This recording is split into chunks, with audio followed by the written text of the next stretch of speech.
наша відповідь – це наш отець Геннадій. В першу чергу. По-друге, наші сітки, які щось там Ніна каже, що треба повідомити про сітки. Треба плести далі, так? Да? Треба плести далі. Матеріал привезли.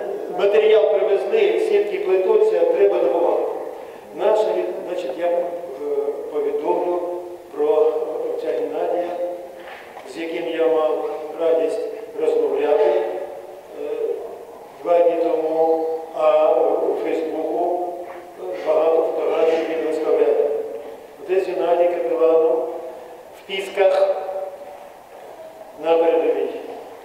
Він сказав, що жодної будівлі в цьому містечку цілої не залишилося, зруйновано все. Мешканці, які там залишилися, живуть по підвалах.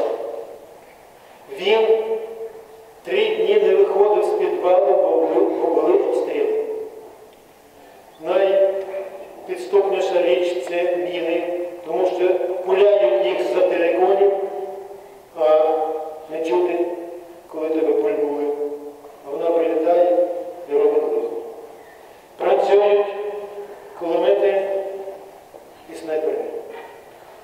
І він тільки на 4-й день мав можливість залізти рано вранці на гору, де є зв'язок на горищі, там ще залишилося від того горища, під стіною сховався і розмовляв зі мною, а потім ще ставши, звідти ж, мабуть, і передавав ті фотографії. Каже, що звикнути, безумовно, до руїн, які з'являються під час війни, неможливо. Це, каже, не ті руїни, що історичні, знаєте, пам'ятки, які зруйнувалися від часу. Це зовсім інше. І молиться він в зруйнованому храмі. Його будували, не добудували, прилаштували там ікони до цегли, а туди кілька снарядів потрапило і в той храм напівзруйнований, він там молиться. Є фотографії. Він молиться у себе в підвалі.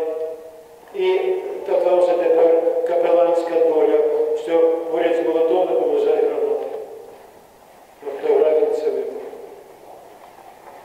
І їм, всім священникам так само, як усім надали зброю, сказали, що ми знаємо, що священник не має права застосовувати зброю, але на наш розсуд. Тому що, якщо буде його життю щось загрозу, то хай використовує зброю. Я вам скажу чесно. Хай повернеться. Ми молимося за нього і скільки гарних слів під тими фотографіями з'явилося за останній час.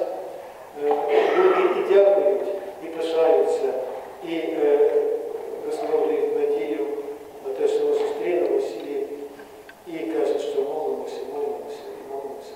А є люди, які сказали, ну якщо вже приїхав туди отець Геннадій, то там таки буде наша перемога. Ну, духовною силою він буде впливати на всі ті обставини, які там є. От такі у нас відомості. Багато фотографій. Вони, ну, слава Богу, не такі жахливі, як можна було б чекати. Але це війна. Як сказала одна білоруська письменниця, у війни не жіноче обличчя, не жіноче. У неї спотворене обличчя. Це треба розуміти. І він за нас там духовно стоїть.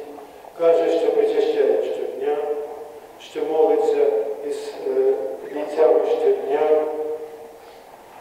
І сам молиться, і з ними молиться, а ще він купував. Каже, вчора наварив борщу. Вони так раділи, каже, що ми кілька вже місяців не їли пристойної гарячої їжі. А він у нас відомий поховав.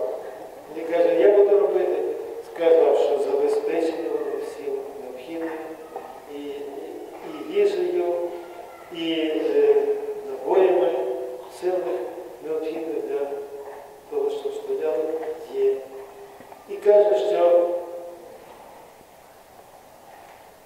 не хочеться людям воювати. І вони розповідають, що і на тому боці ті, що так звані ополченці, вони вже і воювати не хочуть. Змушені. Але наші відрізняються тим, не хочуть. Але сказали, поки не буде перемога, ми звідси не підемо. Це звичайно.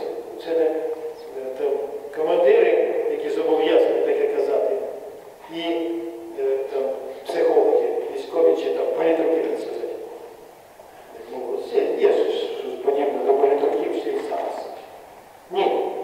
Це звичайні бійці кажуть. Вони знають, що вони захищають. Вони не володоможців захищають. І на їхній справі. Вони мир в ваших оселях захищають. Вони добре знають. І мають глибоку осмисленість того, що вони діють.